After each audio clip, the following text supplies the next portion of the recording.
Bismillahirrahmanirrahim. Bab keempat, tentang kehidupan beliau sejak lahir sampai diutusnya beliau, yaitu perkembangan beliau seperti masa menyusui, terbelahnya dada beliau, dan sebagian perjalanan beliau. Bab kelima, tentang agama beliau yang menghapus semua agama, tentang umumnya risalah beliau kepada seluruh manusia, dan keutamaan beliau atas seluruh para nabi dan utusan. Semoga Allah Subhanahu wa Ta'ala melimpahkan salawat dan salam di atas beliau dan pada mereka semuanya. Bab ke-6, tentang sebagian mukjizat beliau yang masyhur dan petunjuk kebenaran beliau.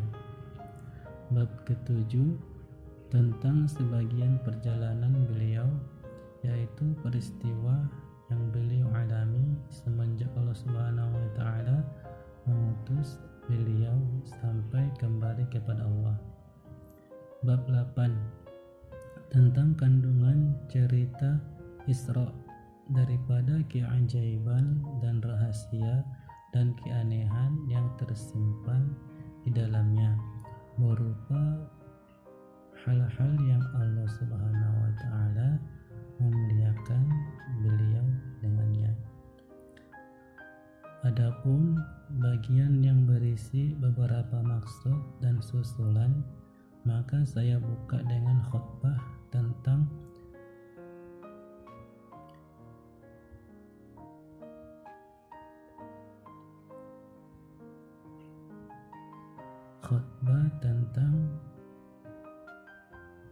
dorongan atas berjuang di jalan Allah Subhanahu wa Ta'ala dengan diri dan harta, dan menampilkan sebagian ayat dan hadis yang menunjukkan bahwa jihad adalah sebaik-baik amal, supaya bisa dijadikan bahan khutbah ketika diperlukan untuk memberi semangat kepada para pejuang dan mengingatkan mereka akan tingginya derajat mereka pada hari kiamat.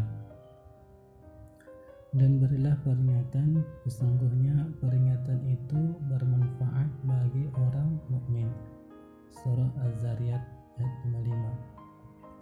Kemudian saya ikutkan setelahnya dengan menyebutkan sejarah yang masyhur dari perjalanan beliau sallallahu alaihi wasallam semenjak hijrah sampai wafat beliau sallallahu alaihi wasallam, yaitu tentang disyariatkannya hukum agama Allah Subhanahu wa Ta'ala,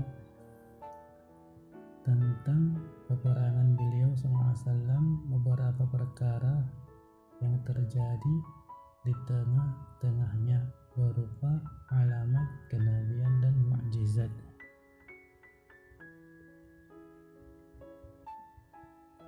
dan sebab turunnya beberapa surah dan ayat dalam Quran sesuai dengan urutan tahun hijrahnya yang 10, dengan menyebarkan wewangian yang semerbak.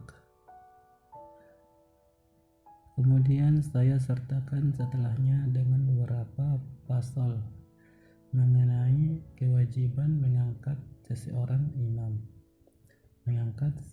imam, dan sesungguhnya imam yang benar setelah Nabi SAW adalah Abu Bakar radhiyallahu anhu, kemudian Umar radhiyallahu anhu, kemudian Utsman radhiyallahu anhu, dan Ali bin Abi Thalib radhiyallahu anhu, dan tentang lamanya kepemimpinan mereka. Dan saya sebutkan sedikit tentang keutamaan para sahabat anhum yang telah berjuang kepada Allah Subhanahu wa Ta'ala dengan sebenar-benar perjuangan,